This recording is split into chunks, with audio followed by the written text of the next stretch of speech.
The following is a conversation with Ray Dalio. He's the founder, co-chairman, and co-chief investment officer of Bridgewater Associates, one of the world's largest and most successful investment firms that is famous for the principles of radical truth and transparency that underlie its culture.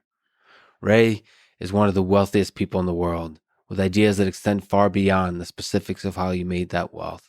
His ideas that are applicable to everyone are brilliantly summarized in his book Principles. They are also even further condensed on several other platforms, including YouTube, where, for example, the 30-minute video titled How the Economic Machine Works is one of the best educational videos I personally have ever seen on YouTube. Once again, you may have noticed that the people I've been speaking with are not just computer scientists, but philosophers, mathematicians, writers, psychologists, physicists, economists, investors, and soon, much more. To me, AI is much bigger than deep learning, bigger than computing. It is our civilization's journey into understanding the human mind and creating echoes of it in the machine. That journey includes the mechanisms of our economy, of our politics, and the leaders that shape the future of both. This is the Artificial Intelligence Podcast. If you enjoy it, subscribe on YouTube, give it 5 stars on Apple Podcast, support it on Patreon, or simply connect with me on Twitter at Lex Friedman, spelled F-R-I-D-M-A-N. This show is presented by Cash App, the #1 finance app in the App Store.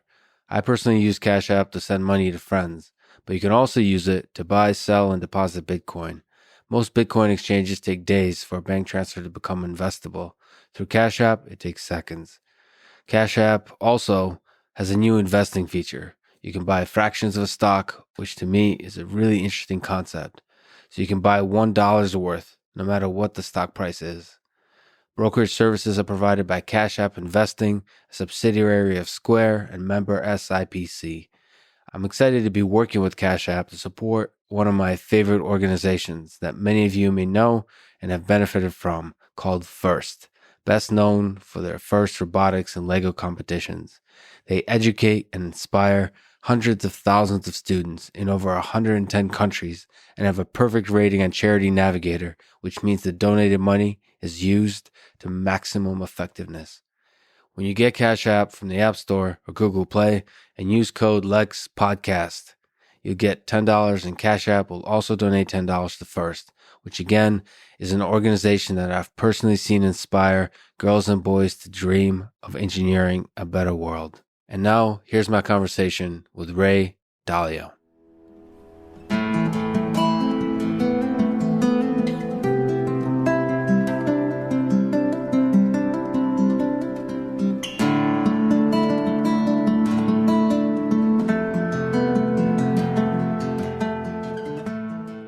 Truth, or more precisely, an accurate understanding of reality, is the essential foundation of any good outcome. I believe you've said that. Let me ask an absurd-sounding question at the high philosophical level. So, what is truth? When you're trying to do something different than everybody else is doing, and perhaps something that has not been done before, how do you accurately analyze the situation? How do you accurately discover the truth, the nature of things? Almost the way you're asking the question implies that truth and newness are almost at odds. And I just want to say that I don't think that that's true, right? So what I mean by truth is, what is the reality? How does the reality work?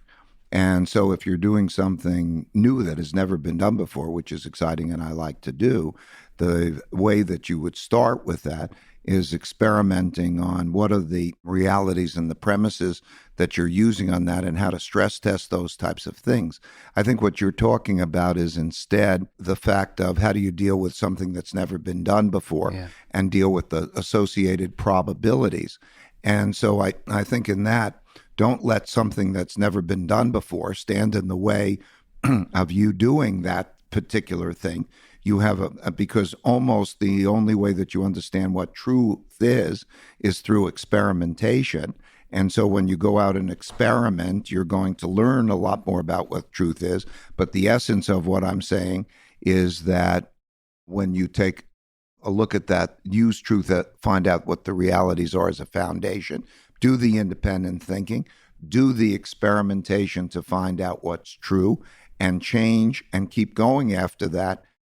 So I think that the way that when you're thinking about it the way you're thinking about it, that almost implies that you're letting people almost say that they're reliant on what's been discovered before to find out what's true. And what's been discovered before is often not true, right? Conventional view of what is true is very often wrong. It'll go in ups and downs, and, there are fads, and okay, this thing, it goes this way and that way. And so definitions of truths that are conventional are not the thing to go by. How do you know the thing that has been done before that it might succeed? It's to do whatever homework that you have in order to try to get a foundation, and then to go into worlds of not knowing.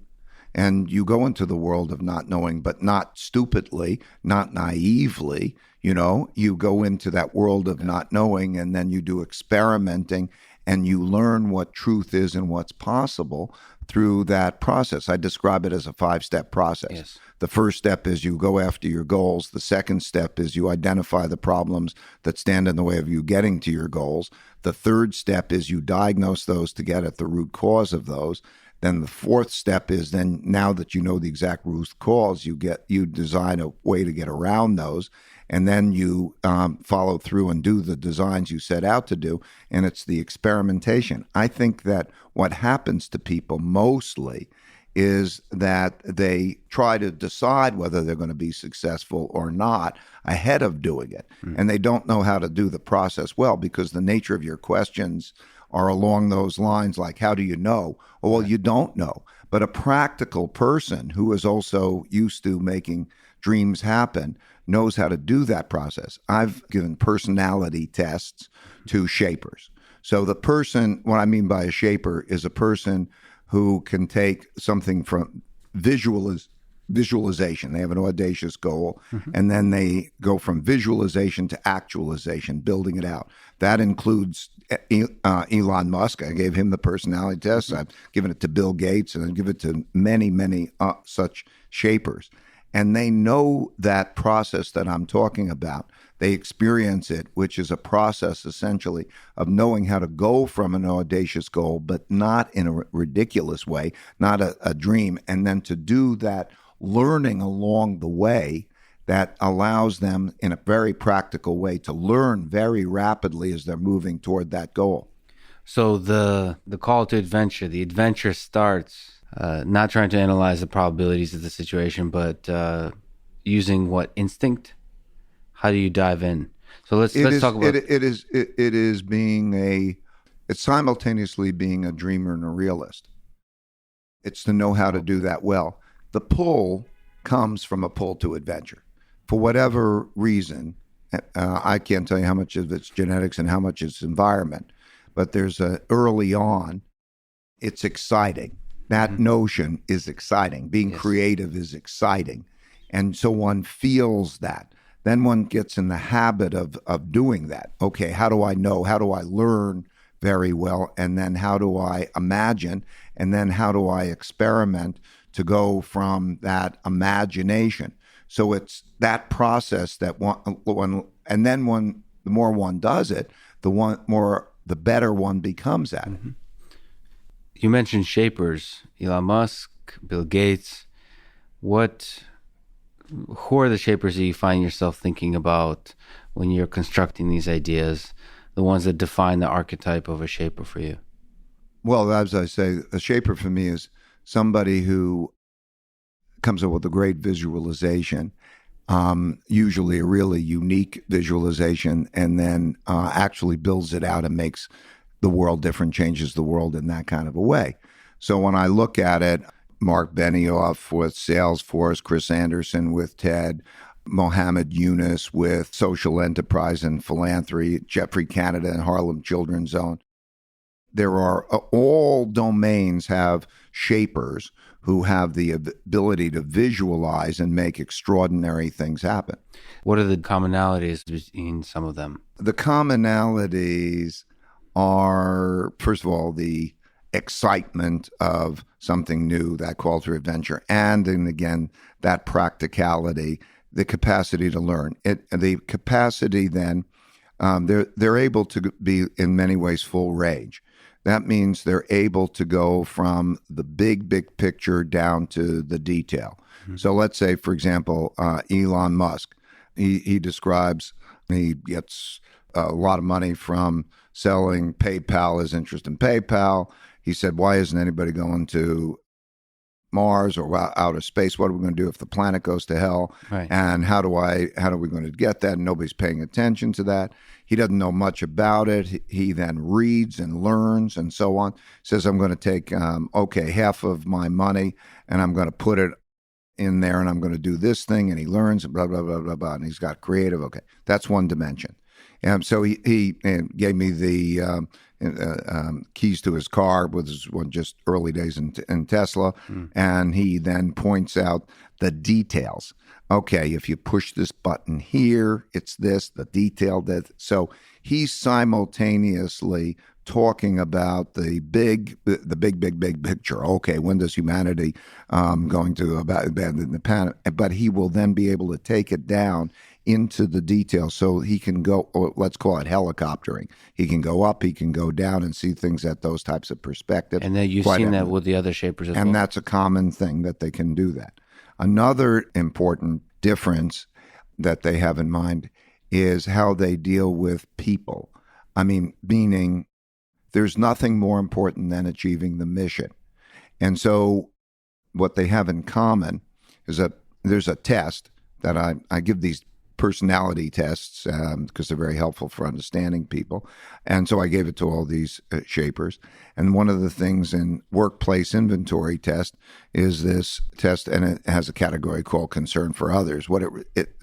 They're all having concern for others. This includes Mohammed Yunus, who invented microfinance, social enterprise, impact investing, as Mohammed Yunus received the Nobel Peace Prize for this. The Congressional Medal of Honor, one of the Fortune determined one of the 10 greatest entrepreneurs of our time. He's built all sorts of businesses to give back money in social enterprise, a remarkable man. He has nobody that I know practically can have more concern for others. He lives a life of a saint. I mean, a very modest lifestyle, and he puts all his money into trying to help others. And he tests low on what's called concern for others because what it really, the questions under that are questions about conflict to get at the mission. So they all, Jeffrey Canada, who changed Harlem Children's Zone and developed that to take children in Harlem and get them well taken care of, not only just in their education, but their whole lives. Him also, concern for others. What they mean is that they can see whether those individuals are performing at a level that an extremely high level that's necessary to make those dreams happen. So when you think of, let's say, Steve Jobs was famous for being, difficult with people and so on. And I didn't know Steve Jobs, so I can't speak personally to that. But his comments on, do you have A players? And if you have A players, if you put in B players, pretty soon you'll have C players and so on. That is a common element of them. Holding people to high standards and not letting anybody stand in the way of the mission.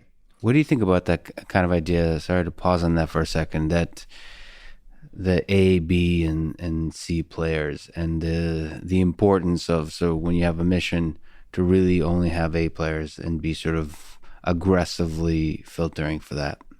Yes, but I think that they're all different ways of being A players. Okay. And I think, in order to create a great team, you have to appreciate all the differences in ways of being A players. Okay? Yes. That's the first thing. And then you always have to be excellent, in my opinion. You always have to be really excellent with people to help them understand each other, themselves, and get in sync with them about what's true about them and their circumstances and how they're doing, so that they're having a fabulous personal development experience at the same time as you're dealing with them.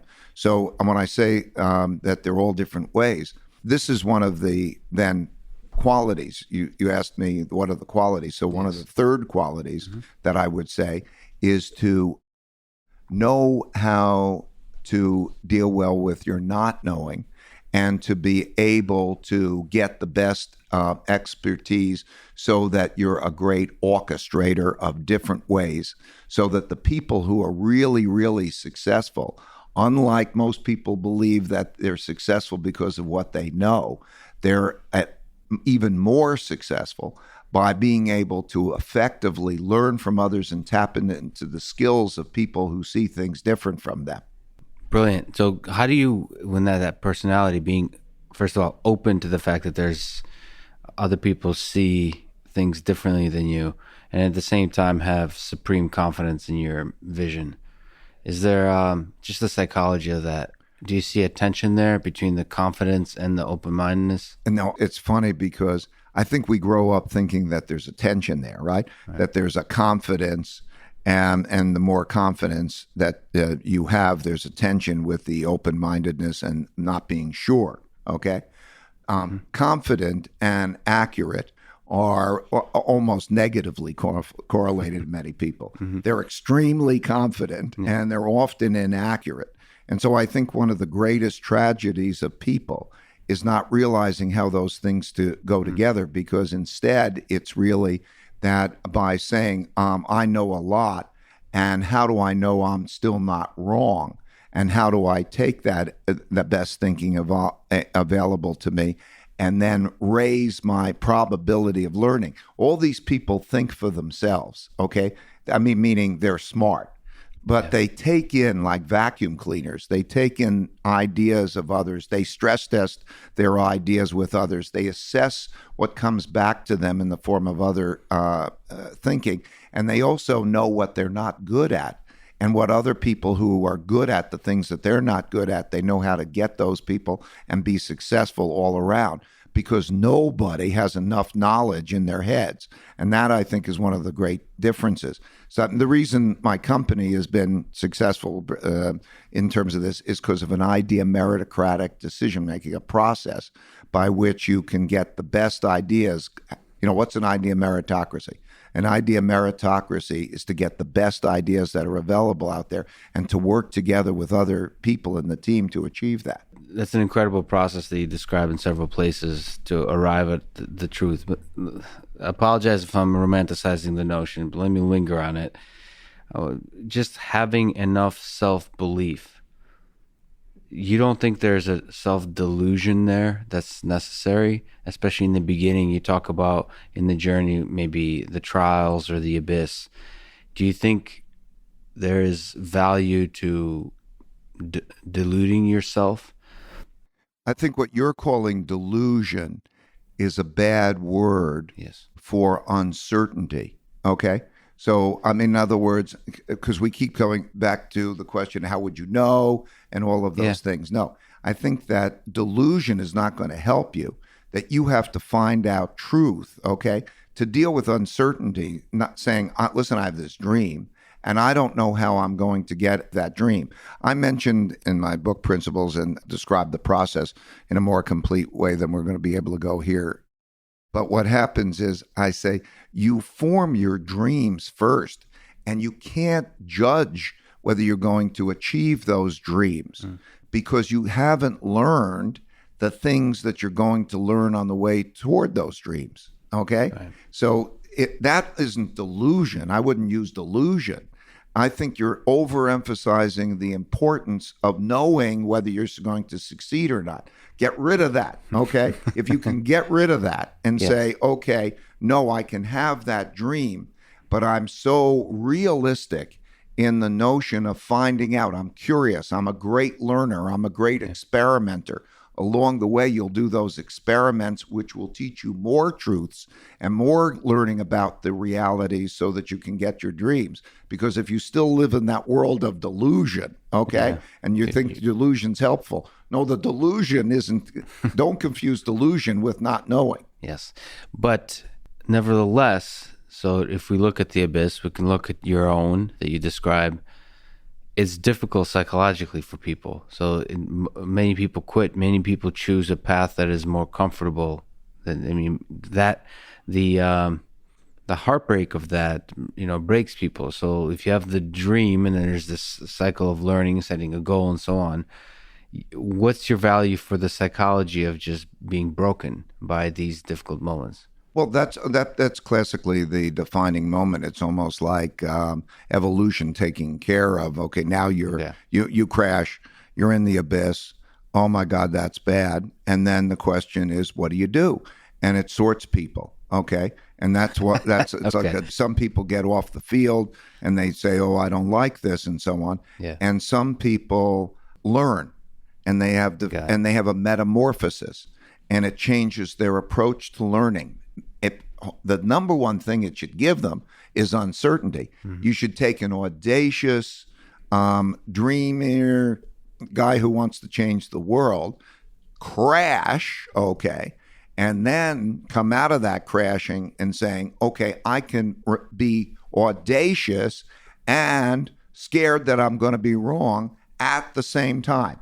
And then how do I do that? Because that's the key. When you don't lose your audaciousness and you keep going after your big goal, and at the same time you say, hey, I'm worried that I'm going to be wrong, you gain your radical open-mindedness that allows you to take in the things that allows you to go to the next level of being successful.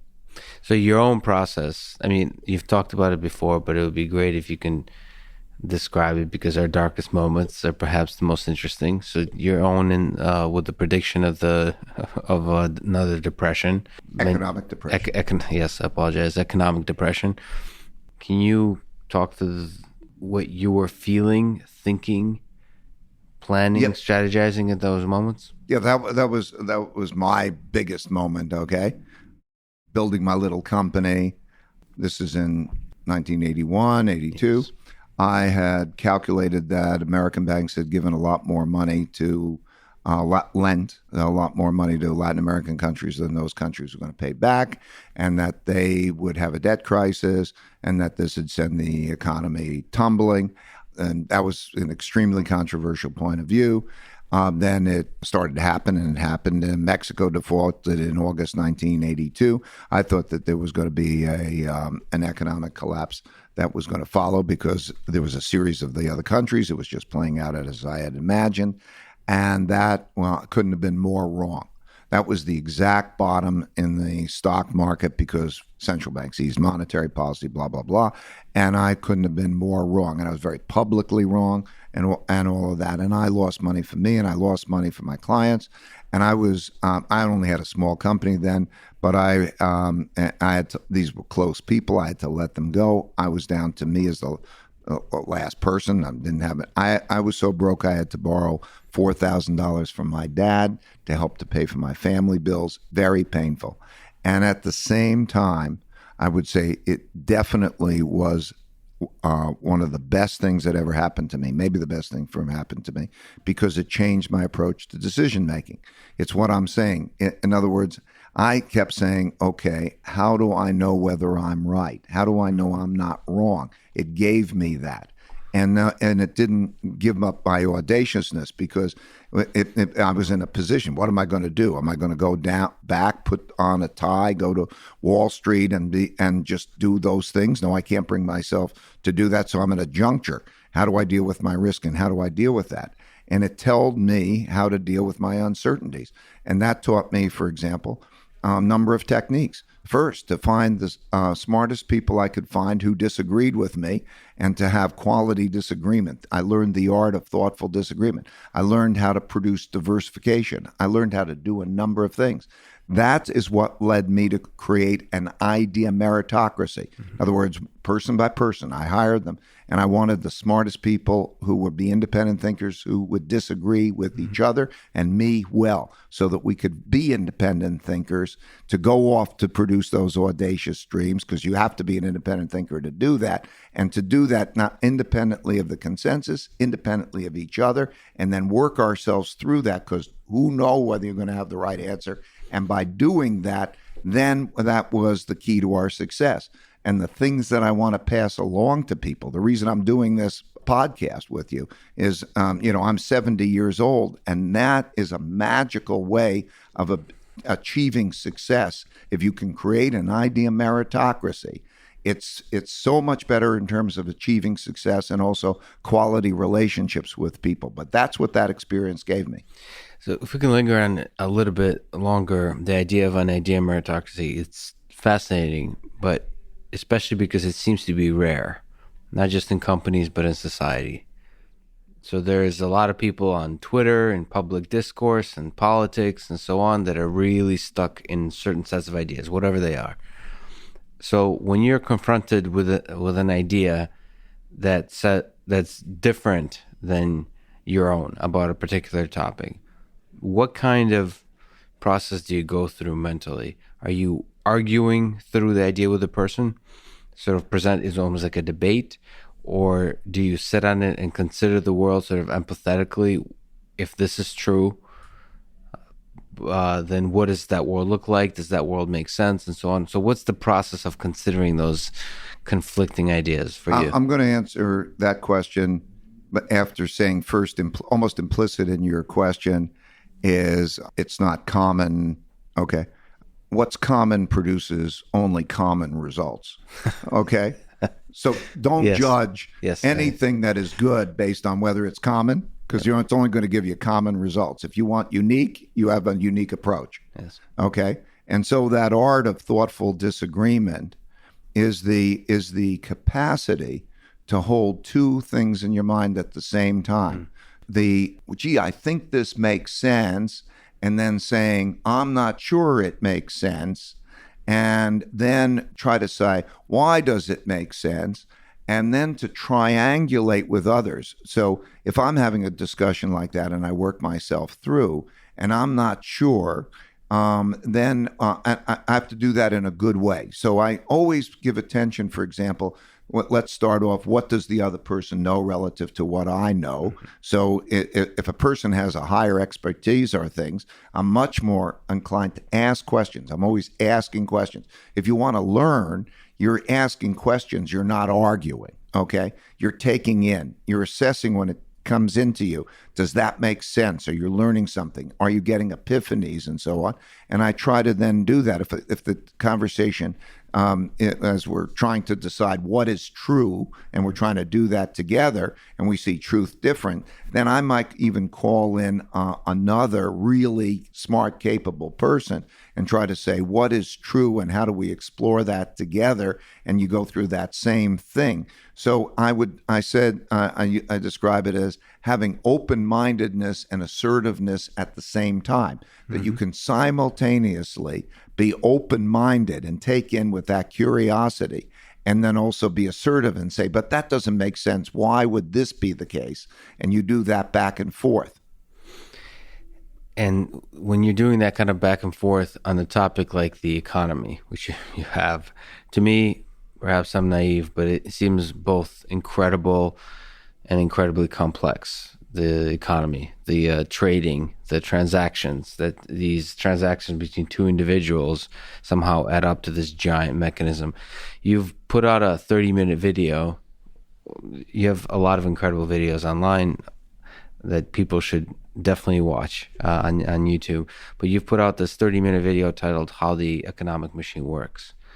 That is probably one of the best, if not the best video I've seen on the internet in terms of educational videos.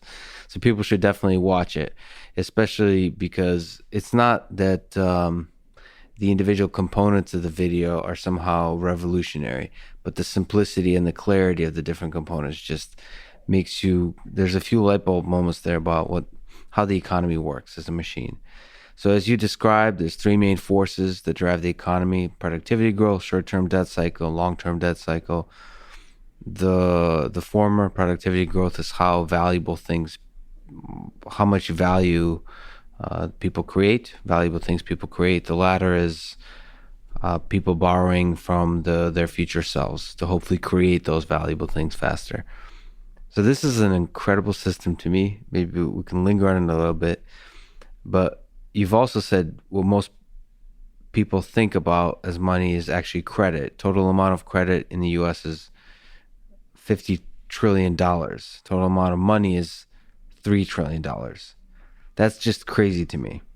Maybe I'm silly. Maybe you can educate me, but that seems crazy. it gives me just pause that the human civilization has been able to create a system that has so much credit. So that's a long way to ask. Do you think credit is good or bad for society? That system of that's so fundamentally based on credit. I think credit is great, even though people often overdo it.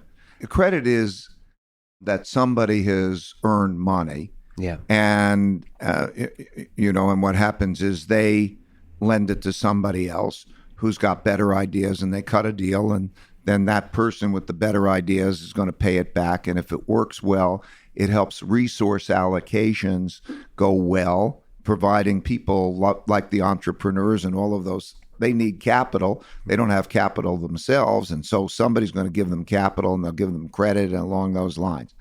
Then what happens is it's not managed well in a variety of ways. So I did another book on principles of big debt crises that go into that. And it's free, by the way. I put it free online as a PDF. So if you go online and you look Principles for Big Debt Crises under my name, you can download it in a PDF, or you can buy a print book of it. And it goes through that particular process. And so you always have it overdone in always the same way. Everything, by the way, almost everything happens over and over again for the same reasons. Okay. So these debt crises all happen over and over again for the same reasons. They get it overdone. In the book, it explains how you identify whether it's overdone or not. They get it overdone. And then you go through the process of making the adjustments according that. And it explains how they can use the levers and so on. If you didn't have credit, then you would be everybody be stuck. So credit is a good thing, but it can easily be overdone. So now we get into what is money? What is credit? Yeah. Okay, you get into money and credit. So if you're holding credit and you think that's worthwhile, keep in mind that the central bank, let's say, it can print the money. What is that promise? You have an IOU. And the IOU says you're going to get a certain number of dollars, let's say, or yen or euros. And that is what the IOU is. And so the question is, will you get that money, and what will it be worth? Mm-hmm. And then also you have a government, which is a participant in that process, because they are on the hook. They owe money. And then will they print the money to make it easy for everybody to pay? So you have to pay attention to those two. I would suggest, like you recommend to other people, just take that 30 minutes, and it comes across pretty clearly. But my conclusion is that, of course, you want it, and even if you understand it and the cycles well, you can benefit from those cycles rather than to be hurt by those cycles, because I don't know, the way the cycle works is somebody gets over indebted, they have to sell an asset. Okay, then I don't know, that's when assets become cheaper. How do you acquire the asset? It's a whole process. So again, maybe another dumb question, but there are no such things as dumb questions to me. There you go. But what is money? So you've mentioned, credit and money. It's another thing that, if I just zoom out from an alien perspective and look at human civilization, it's incredible that we've created a thing that only works because we all agree it has value. So I guess my question is, how do you think about money as this emergent phenomenon, and what do you think is the future of money? You've commented on Bitcoin, other forms. What do you think is its history and future? How do you think about money? There are two things that money is for. It's a medium of exchange, and it's a storehold of wealth. Yes. That's so money, so you could say something's a medium of exchange, and then you could say, is it a storehold of wealth? Okay.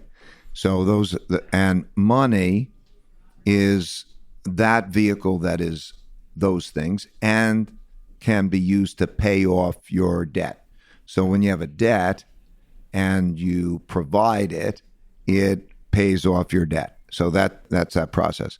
And I apologize to interrupt, but it only can be a medium of exchange or a store of wealth when everybody recognizes it to be of value. That's right. Right. And so you see in the history and around the world, and you go to places. I was in an island in the Pacific in which they had as money these big stones, and literally they were taking a boat, this big carved stone, and they were taking it from one of the islands to the other, and it sank. The piece of this big stone piece of money that they had, and it went to the bottom, and they still perceived it as having value, so that it was, even though it was in the bottom and it's this big hunk of rock, the fact that somebody owned it, they would say, "Oh, I'll own it for this and that." I've seen beads in different places, shells converted to this and mediums of exchange. And when we look at what we've got, you're exactly right. It is the notion that if I give it to you, I can then take it and I can buy something with it. And so it's a matter of perception. Okay. And then we go through then the history of money and the vulnerabilities of money. And what we have is through history, there's been two types of money. Those that are claims on something of value, like the connection to gold or something. That's right. That would be, or they just are money without any connection. And then we have a system now, which is a fiat monetary system. So that's what money is. Then it will last as long as it's kept of value, and it works that way. So let's say central banks, when they get in the position of like they owe a lot of money, like we have in the case, it's increasingly the case, and they also are a bind, and they have the printing press to print the money and get out of that, and you have a lot of people might be in that position, then you can print it, and then it could be devalued in there. And so history has shown, forget about today, history has shown that no currency every currency has either ended as being a currency, or devalued as a currency over periods of time, long periods of time.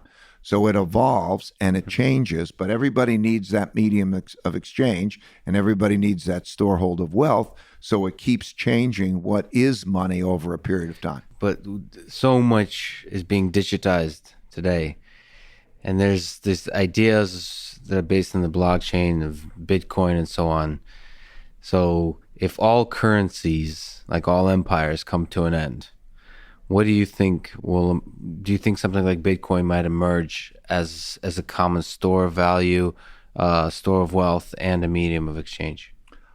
The problem with Bitcoin is that it's not an effective medium of exchange. Like, it's not easy for me to go in there and buy things with it. And then it's not an effective storehold of value because it has a volatility that's based on speculation and the like. So it's not a very effective saving. That's very different from Facebook's of a stable value currency, which would be effective as both a medium of exchange and a storehold of wealth. Because if you were to hold it, and the way it's linked to, number of things that it's linked to, would mean that it could be a very effective storehold of wealth. And then you have a digital currency that could be a very effective medium of exchange and storehold of wealth. So in my opinion, some digital currencies are likely to succeed more or less based on that ability to do it. Then the question is, what happens? Okay, what happens is, do central banks allow that to happen? I really do believe it's possible to get a better form of money that central banks don't control. Okay, a better force of money that central banks don't control. But then that's not yet happened. And we also have to, and so they've got to go through that evolutionary process.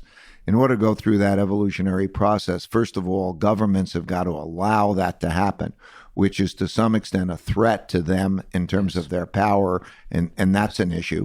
And then you have to also build the confidence in all of the components of it to say, okay, that's going to be effective because I won't I won't have problems owning it.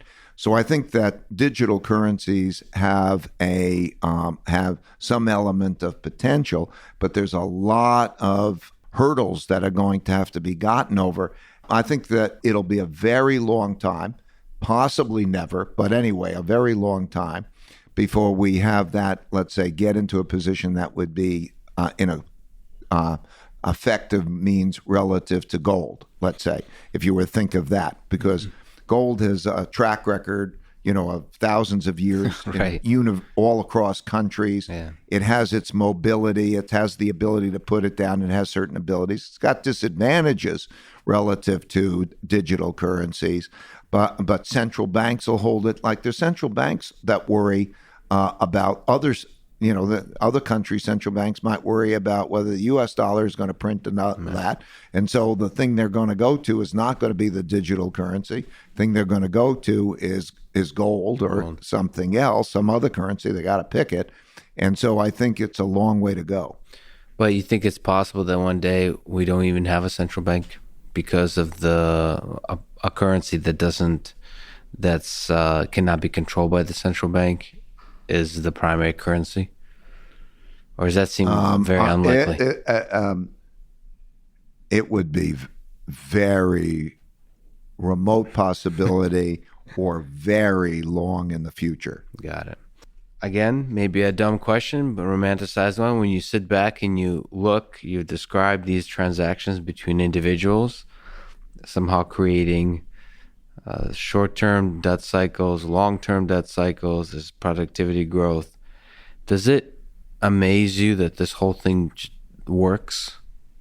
That there's however many hundreds of millions of people in the United States, globally over 7 billion people, that this thing between individual transactions, it works. Yeah, it amazes me. I go back and forth between being in it, and then I think, how did a credit card? How is that really possible? I'm still used. I look up credit card. I put it on. The guy doesn't know me. Yeah, it's all signs. Okay, we're making the digital entries. Is that really secure enough? And that kind of thing. And then it goes back, and it goes this, and it clears, and it all happens.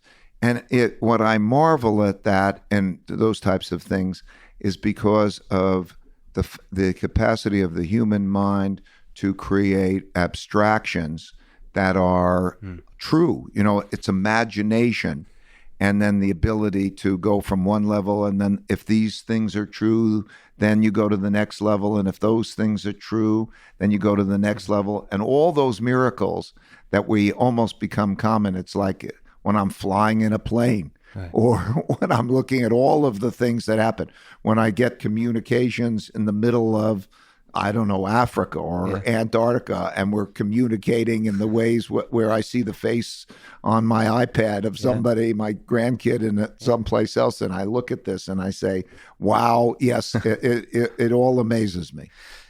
So while being amazing, do you have a sense, the principles you described, that the whole thing is stable somehow also? Or are we just lucky? So the principles that you describe, are those describing a system that is stable, robust, and will remain so? Or is it a lucky accident of our early history? My area of expertise is economics and markets, so I get down to a real nitty-gritty. Yes. I can't tell you whether the plane is going to fall out of the sky because of its particular fundamentals. I don't know enough about that, but it happens over and over again and so on. It gives me faith, okay? So without me knowing that. In the markets and the economy, I know those things well enough, in a sense, to say that by and large, that structure is right. What we're seeing is right. Now, whether there are disruptions and it has effects that can come, not because that structure is right, I believe it's right, but whether it can be hurt by, let's say, connectivity or journal entries. They could take all the money away from you through your digital entries. Yes. There's all sorts of things that can happen in various ways that means that that money is worthless or the system falls. But from what I see in terms of its basic structure and those complexities that still take my breath away, I would say knowing enough about the mechanics of them, that doesn't worry me. Have you seen disruptions in your lifetime that really surprised you? All the time. This is one of the great lessons of my life, is that many times I've seen things that I was very surprised about, and that I realized almost all of those I was surprised about because they were just the first time it happened to me. They didn't happen in my lifetime before. But when I researched them, they happened in other places or other people's lifetimes. So, for example, I remember 1971, the dollar, there was no such thing as a devaluation of a currency. It didn't experience it. And the dollar was connected to gold, and I was watching events happen, and then you get on, and that definition of money all of a sudden went out the window because it was not tied to gold, and then you have this devaluation. And then the first oil shock or the second oil shock, or so many of these things.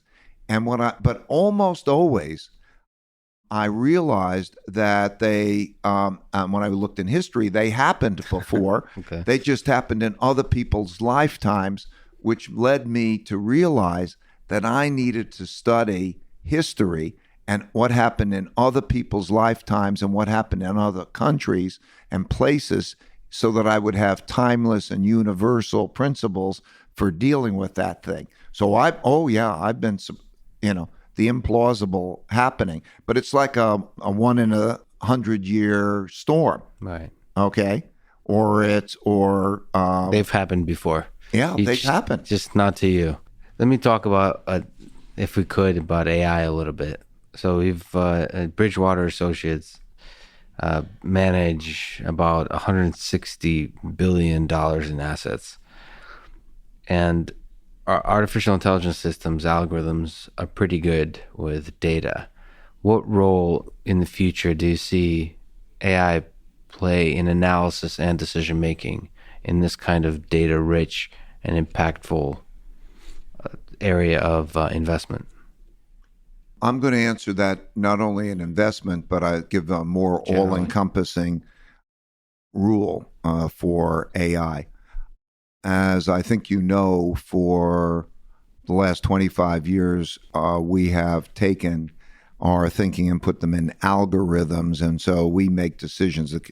The computer takes those criteria, algorithms, and they put them, and they're in there, and it takes data, and they operate as an independent decision maker in parallel with our decision making. Yes. So for me, it's like there's a chess game playing, and I'm a person with my chess game, and I'm saying it made that move, and I'm making the move, and how do I compare those two moves? So we've done a lot, but let me give you a rule.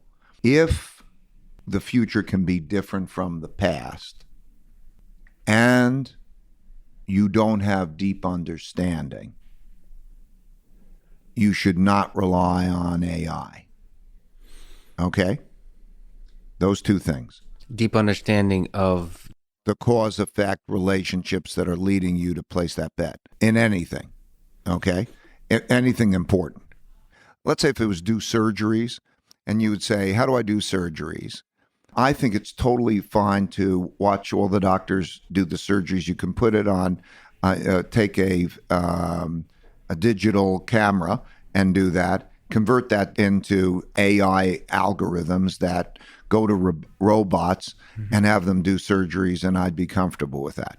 Because if it keeps doing the same thing over and over again, and you have enough of that, that would be fine, even though you may not understand the algorithms, because if the thing's happening over and over again and you're not asking, the future would be the same. Yes. That appendicitis or whatever it is will be handled the same way the surgery, that's fine. However, what happens with AI is, for the most part, is it takes a lot of data, and it with a high enough sample size, and then it puts together its own algorithms. Okay, there are two ways you can come up with algorithms.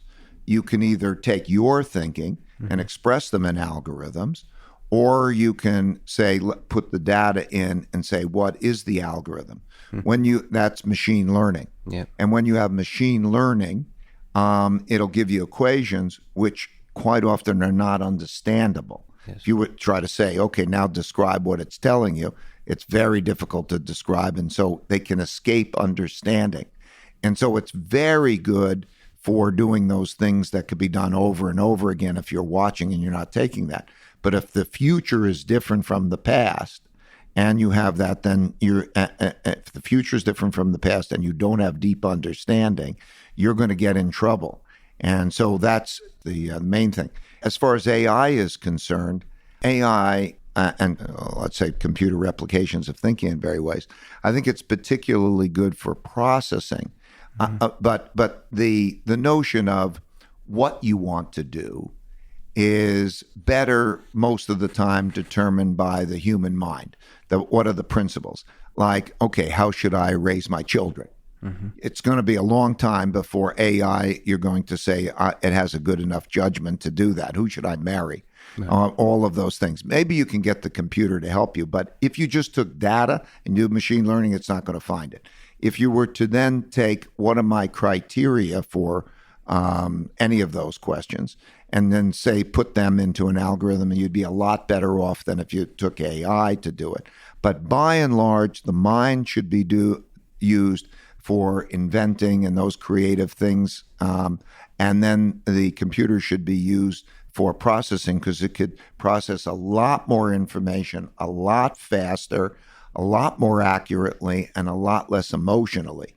So any notion of thinking in the form of processing type thinking should be done by a computer. And anything that is in the notion of doing that other type of thinking should be operating with the brain, operating in a way where, you can say, that makes sense. The process of reducing your understanding down to principles is kind of like the process, the first one you mentioned, type of AI algorithm, where you're encoding your expertise. You're trying to write a program. The human is trying to write a program. How do you think that's attainable? The process of reducing principles to a computer program, or when you think about principles, is there still a human element that's not reducible to an algorithm? My experience has been that almost all things, including those things that I thought were pretty much impossible to express, I've been able to express in algorithms, but that doesn't constitute all things. So you can express far more than you can imagine you'll be able to express. So I use the example of, okay, it's not, how do you raise your children? Okay. You will be able to take it one piece by piece. Okay. At what age, what school? And the way to do that in my experience, is to take that, and when you're in the moment of making a decision, or just past making a decision, to take the time and to write down your criteria for making that decision in words. Okay, that way you'll get your principles down on paper. I created an app online called, it's right now just on the iPhone. It'll be on Android. I tried getting it on Android. Come on now. It'll be Let's get on Android. In a few months, it'll be on Android. Awesome.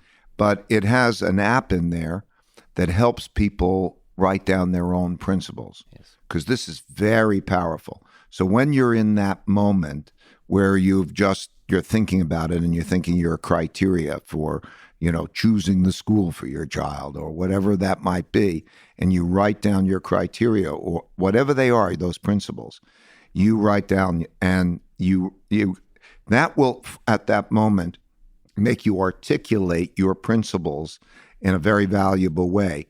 And if you have the way that we operate, that you have easy access. So when the next time that comes along, you can go to that, or you can show those principles to others to see if they're the right principles.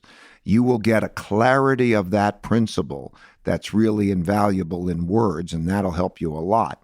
But then you start to think, how do I express that in data?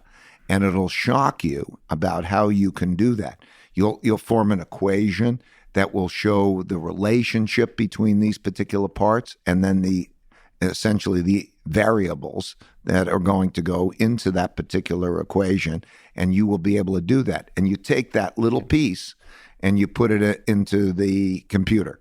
And then take the next little piece and you put that into the computer. And before you know it, you will have a decision-making system that's of the sort that I'm describing. So you're almost making an argument against an earlier statement you've made. You're convincing me. At first you said there's no way a computer could raise a child, essentially. But now you've described and making me think of it. If you have that kind of idea, meritocracy, you have this rigorous approach that Bridgewater takes with investment and apply it to raising a child. It feels like through the process you just described, we could, as a society, arrive at a set of principles for raising a child and encode it into a computer.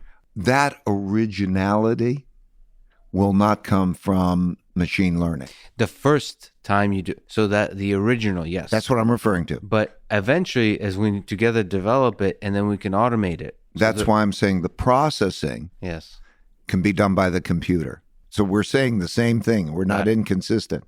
We're saying the same thing, that the processing of that information in those algorithms can be done by the computer in a very, very effective way. You don't need to sit there and process and try to weigh all those things in your equation and all those things. But that notion of, okay, how do I get at that principle? And you're saying you'd be surprised yes, you how can much do you that. can express. That's right. You can do that. So this is where I think you're going to see the future. And right now, we go to our devices and we get information to a large extent. And then we get some guidance. We have our GPS and the like. In my opinion, principles. I want to emphasize that. You write them down. You've got those principles. They will be converted into algorithms for decision making. And they're going to also have the benefit of collective decision making, because right now individuals, based on what's stuck in their heads, are making their decisions in very ignorant ways. They're not the best decision makers. They're not the best criteria, and they're operating. When those principles are written down and converted into algorithms, it's almost like you'll look at that and follow the instructions, and it'll give you better results. Medicine will be much more like this. You can go to your local doctor and you could ask his point of view and whatever, and he's rushed and he may not be the best doctor around, and you're going to go to this thing and give that same information or just automatically have it input in that, and it's going to tell you, okay, here's what you should go do, and it's going to be much better than your local doctor. And that the converting of information into intelligence, okay? Intelligence is the thing. We're coming out with, again, I'm 70 and I want to pass all these things along. So all these tools that I've found need to develop all over these periods of time, all those things, I want to make them available. And what's going to happen as they're going to see this, they're going to see these tools operating much more that way. The idea of converting data into intelligence. Intelligence, for example, on what they are like. Right. Or what are your strengths and weaknesses? Intelligence on who do I work well with under what circumstances. Personalized. Intelligence. We're going to go from what are called systems of record, which are a lot of, information organized in the right way, to intelligence. And we're going to, that'll be the next big move, in my opinion. And so you will get intelligence back. And that intelligence comes from reducing things down to principles into... That's how it happens. So what's your intuition, if we look at future societies? Do you think we'll be able to reduce a lot of the details of our lives down to principles that would be further and further automated? I think the real question hinges on people's emotions and irrational behaviors. I think that there's subliminal things that we want, okay? And then there's cerebral, conscious logic. And the two often are at odds.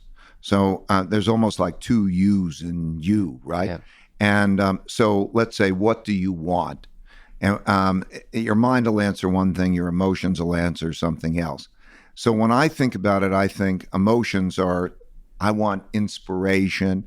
I want love is a good thing, being able to have a good impact. But it is in the reconciliation of your subliminal wants and your intellectual wants so that you really say they're aligned. Yes. And so to do that in a way to get what you want. So irrationality is a bad thing if it means that it doesn't make sense in getting you what you want, but you better decide which you're satisfying. Is it the lower level you, emotional, subliminal one, or is it the other? But if you can align them. So what I find is that by going from you experience the decision, do this thing subliminally, and that's the thing I want. It comes to the surface. I find that if I can align that with what my logical me wants and do the double check between them, and I get the same sort of thing, that helps me a lot. I find, for example, meditation is one of the things that helps to achieve that alignment. It's fantastic for achieving that alignment. And often then I also want to not just do it in my head. I want to say, does that make sense? Help you? And so I do it with other people. And I say, okay, well, let's say I want this thing and whatever. Does that make sense? And when you do that kind of triangulation, your two yous, and you do that with also the other way, then you certainly want to be rational, right? But rationality has to be defined by those things. And then you discover sort of new ideas that drive your future. So you're always at the edge of the set of principles you've developed. You're doing new things always. Right. So that's where the intellect is needed. Well, and the inspiration. The inspiration is needed to do that, right? Like, what are you doing it for? So it's what the is that excitement, thing? What is that the adventure, the curiosity, the hunger. What's if you can be Freud for a second? What's in that subconscious? What's the thing that drives us? I think you can't generalize of us. I think different people are driven by different things. There's not a common one, right? So, like if you would take the Shapers, I think it is a combination of subliminally. It's a combination of excitement, curiosity. Is there a dark element there? Is there demons? Is there fears? Is there, in your sense, something dark that drives them? Most of the ones that I'm dealing with, I have not seen that. Yeah.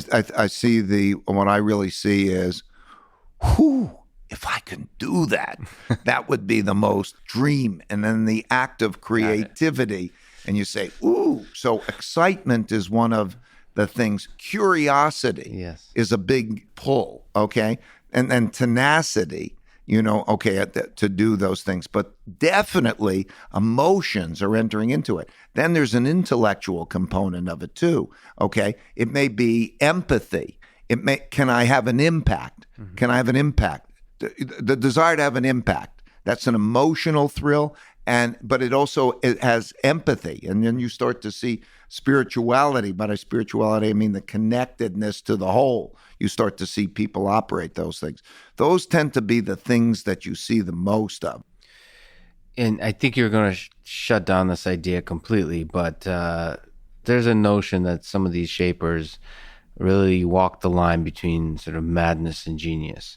Do you think madness has a role in any of this? Or do you still see Steve Jobs and Elon Musk as fundamentally rational? Yeah, there's a continuum there. And what comes to my mind is that genius is often at the edge, in some cases, imaginary genius is at the edge of insanity. And it's almost like a radio that I think, okay, if I can tune it just right, it's playing right. But if I go a little bit too far, it goes off. Yeah. Okay. And so you can see this. Kay Jamison was studying bipolar.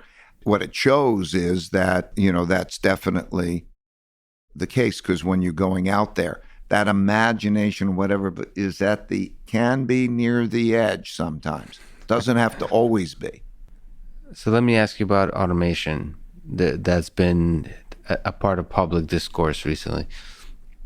What's your view on the impact of automation, of whether we're talking about AI or more basic forms of automation on the economy in the short term and the long term? Do you have concerns about it, as some do, or do you think it's overblown?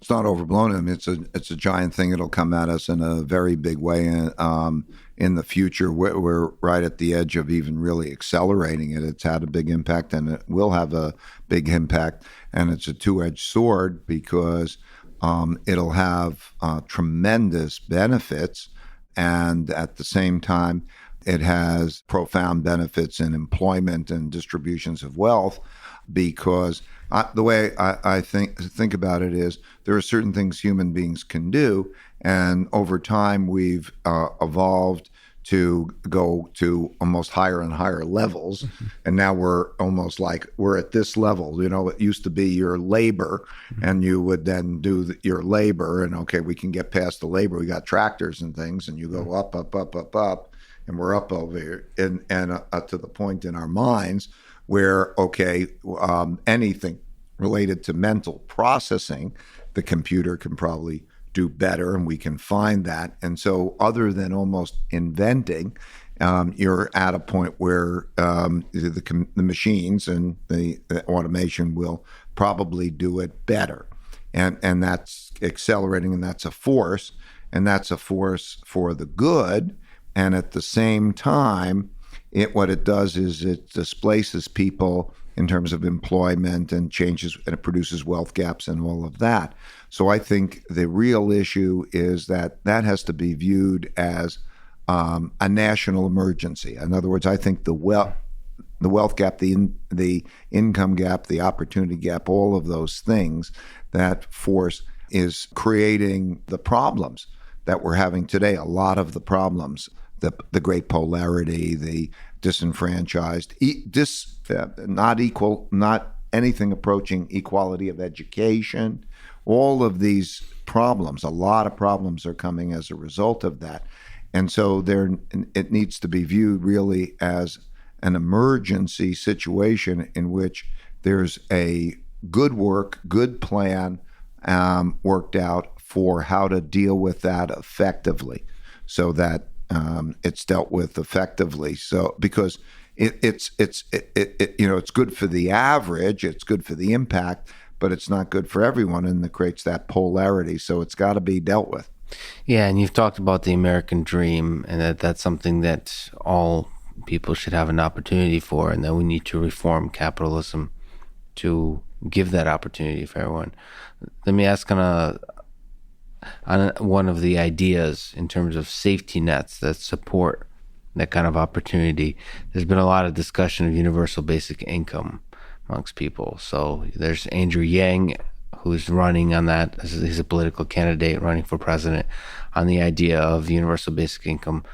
What do you think about that? Giving $1,000 or some amount of money to everybody as a way to give them the padding, the freedom to sort of take leaps, to take the call for adventure, to take the crazy pursuits. Before I get right into my thoughts on universal basic income, I want to start with the notion that opportunity, education, development, creating equality, so that people say there's equal opportunity, and is the most important thing.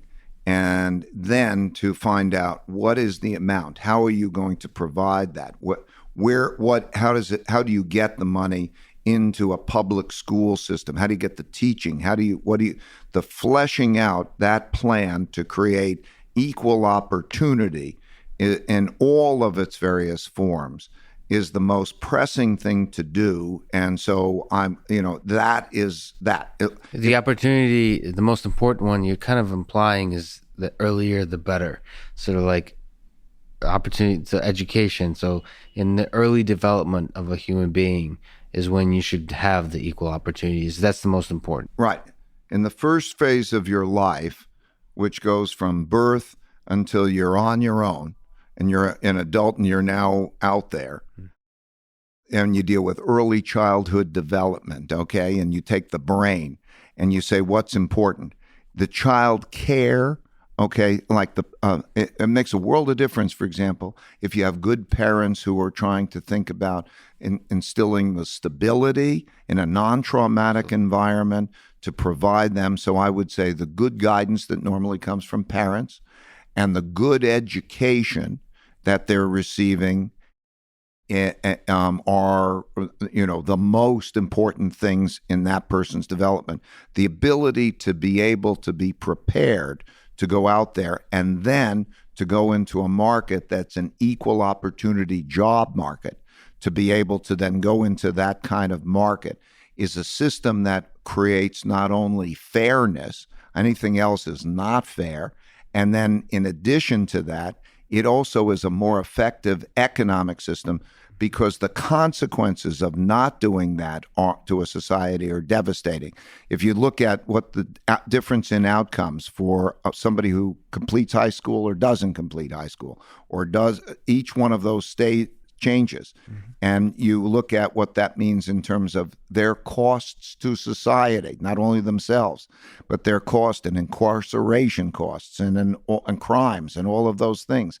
It's economically better for the society, and it's fairer if they can get those particular things. Once they have those things, then you move on to other things. But yes, from birth all the way through that process, anything less than that is bad, is a tragedy, and so on. So those are the things that I'm estimating. And so my what I would want above all else is to provide that. So with that in mind, now we'll talk about universal basic income. Start with that. Okay. Now we can talk about UBI. Well, right, because you have to have that. Yes. Now the question is, what's the best way to provide that? Yes. Okay. So when I look at UBI, I really think is what is going to happen with that $1,000. Okay. And will that $1,000 come from another program? Does that come from an early childhood developmental program?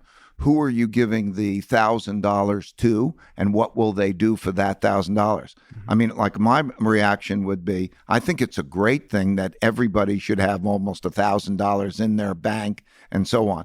But when do they get to make decisions, or who's the parent? A lot of times you can give $1,000 to somebody and it could have a negative result. It can have, they can use that money detrimentally, not just productively. And if that money's coming away from some of those other things that are going to produce the things I want, and you're shifted to, let's say, to come in and give a check, doesn't mean its outcomes are going to be good in providing those things that I think are so fundamental important. If it was just everybody can have $1,000 and use it, so when the time comes and use it well, that would be really, really good, because it's almost like you'd wish everybody could have $1,000 worth of wiggle room in their lives. Okay. And I think that would be great. I love that. But I want to make sure that these other things that are taken care of. So if it comes out of that budget, and, I don't want it to come out of that budget that's going to be doing those things. And, you have to figure it out. And you have a certain skepticism that human nature may not always, in fact, frequently may not use that $1,000 for the optimal, to support the optimal trajectory. Some will and some won't. One of the big advantages of universal basic income is that if you put it in the hands, let's say, of parents who know how to do the right things and make the right choices for their children because they're responsible, and you say, I'm going to give them $1,000 wiggle room to use for the benefit of their children. Wow, that sounds great. If you put it in the hands of, let's say, an alcoholic or drug-addicted parent who is not making those choices well for their children, and what they do is they take that $1,000 and they don't use it well, then that's going to produce more harm than good. Well put. You're, if I may say so, one of the richest people in the world. So you're a good person to ask, does money buy happiness? No, it's been shown that once you get over a basic level of income so that you can take care of the pain, you can health and whatever, there's no correlation between the level of happiness that one has and the level of money that one has. That thing that has the highest correlation is quality relationships with others, community. If you look at surveys of these things across all surveys and all societies, it's a sense of community and interpersonal relationships. That is not in any way correlated with money. You can go down to native tribes in very poor places, or you can go in all different communities. And so they have the opportunity to have that.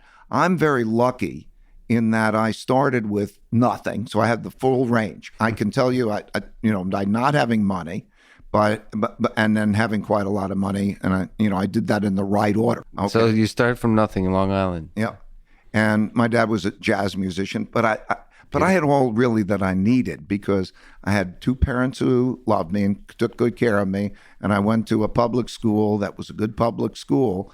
And basically, that you don't need much more than that in order to, that's the equal opportunity part. Anyway, what I'm saying is, no, I experienced the range, and there are many studies on the answer to your question. No, money does not bring happiness. Money gives you an ability to make choices. Does it get in the way, in any way, of forming those deep, meaningful relationships? It can. There are lots of ways that it makes negative. That's one of them. It could stand in the way of that. Yes.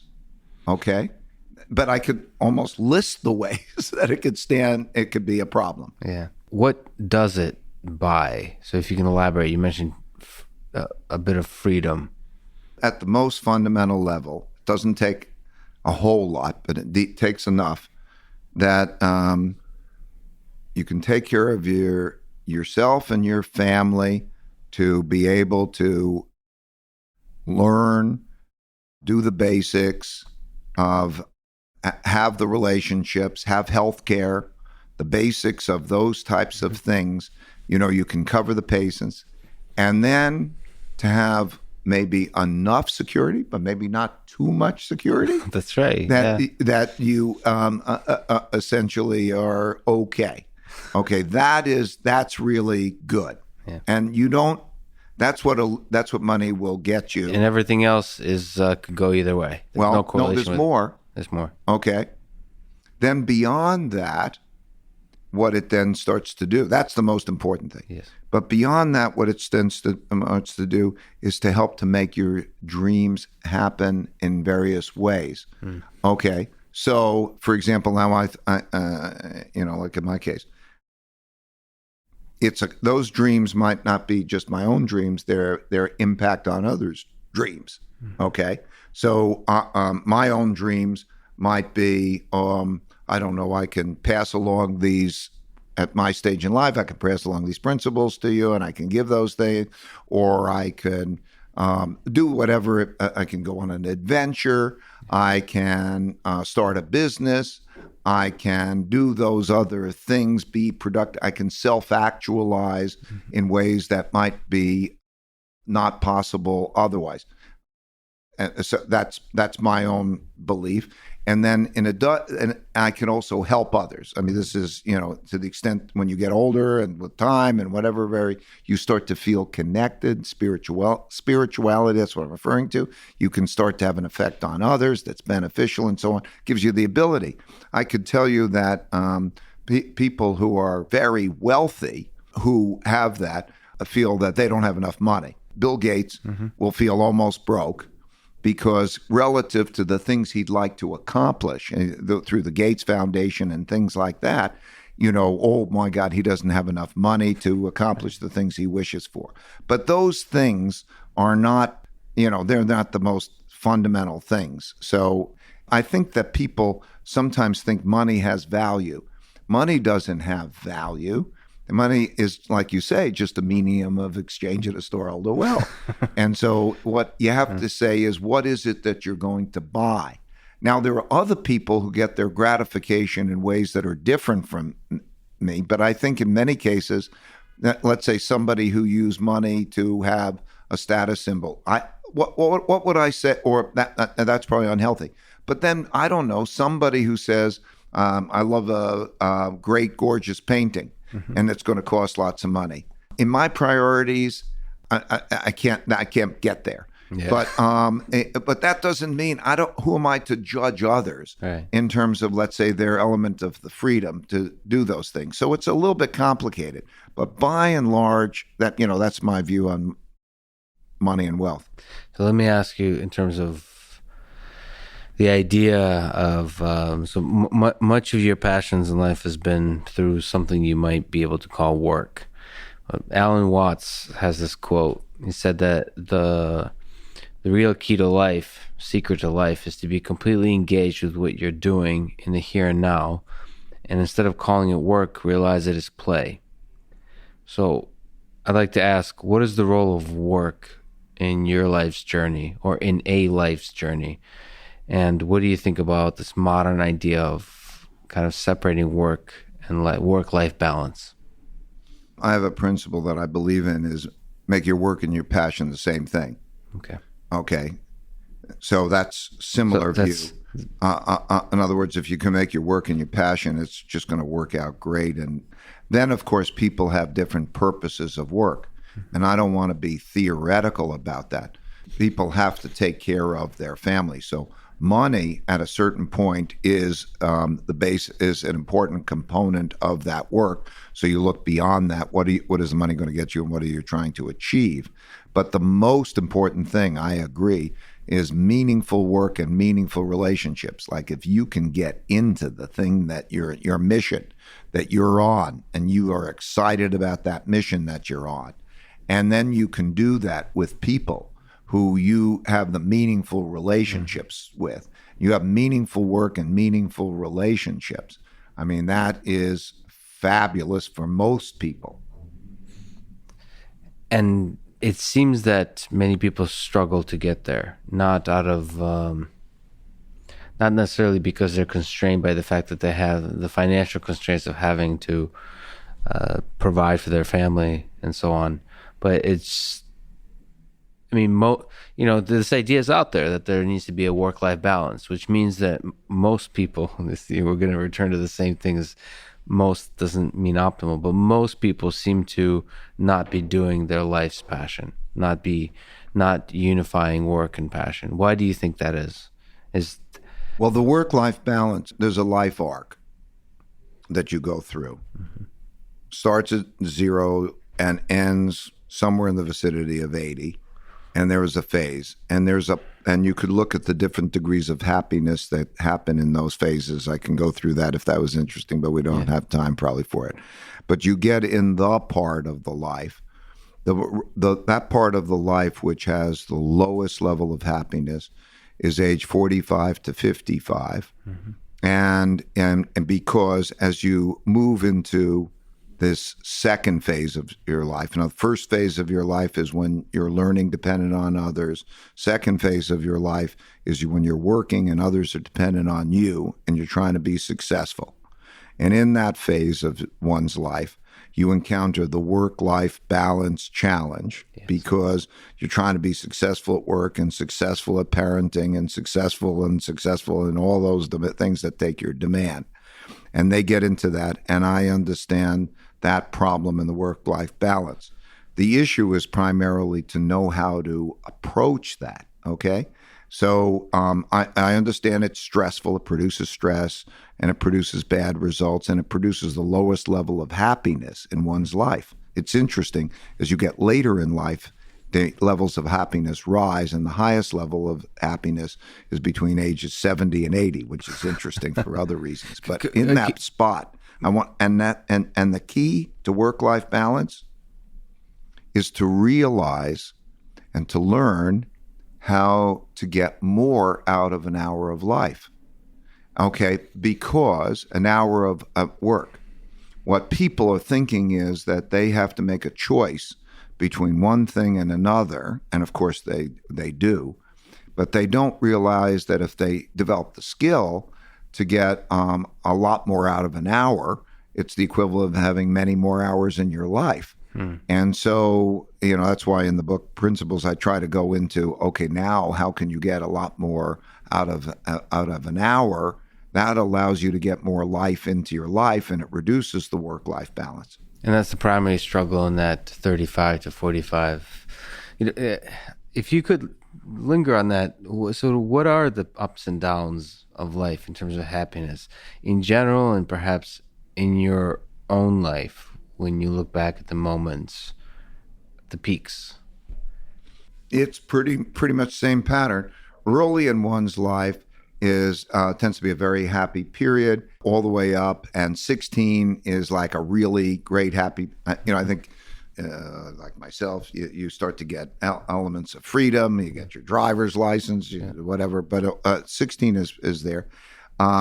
Junior year in high school quite often can be a stressful period to try to get thinking about the high school. Yeah. You go into college, tends to be very happiness, generally speaking. Freedom. And then freedom, friendships, all of that. Freedom is a big thing.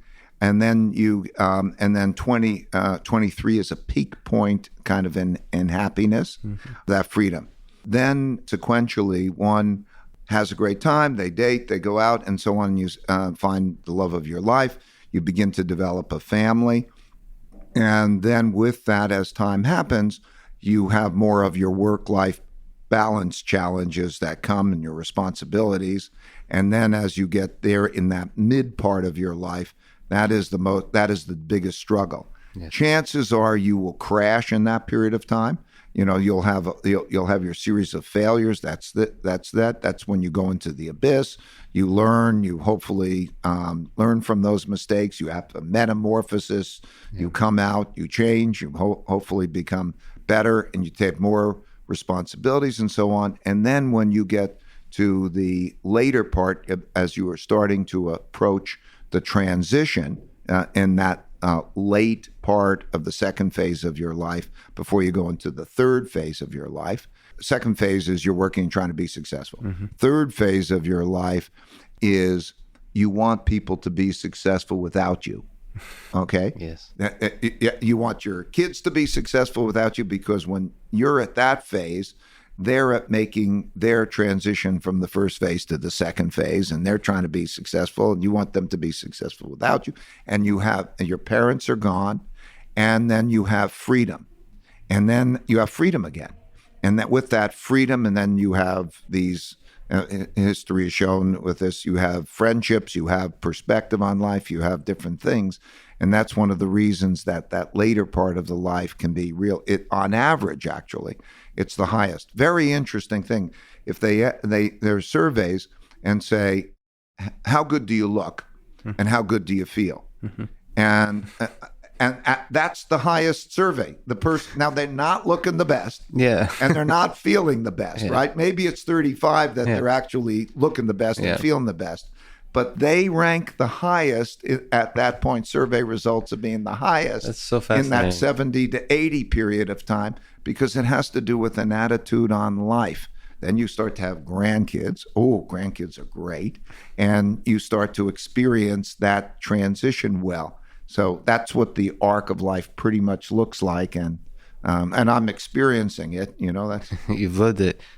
When you meditate, we're all human, we're all mortal. When you meditate on your own mortality, having achieved a lot of success on whatever dimension, what do you think is the meaning of it all?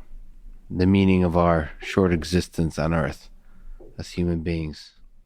I think that evolution is the greatest force of the universe, and that we're all tiny bits of an evolutionary type of process where it's just matter and machines that go through time, and that we all have a deeply embedded inclination to evolve and contribute to evolution. So I think it's to personally evolve and contribute to evolution. I could have predicted you would answer that way. It's brilliant and exactly right. And I think we've said it before, but I'll say it again. You have a lot of incredible videos out there that people should definitely watch. I don't say this often. I mean, it's literally the best spend of time.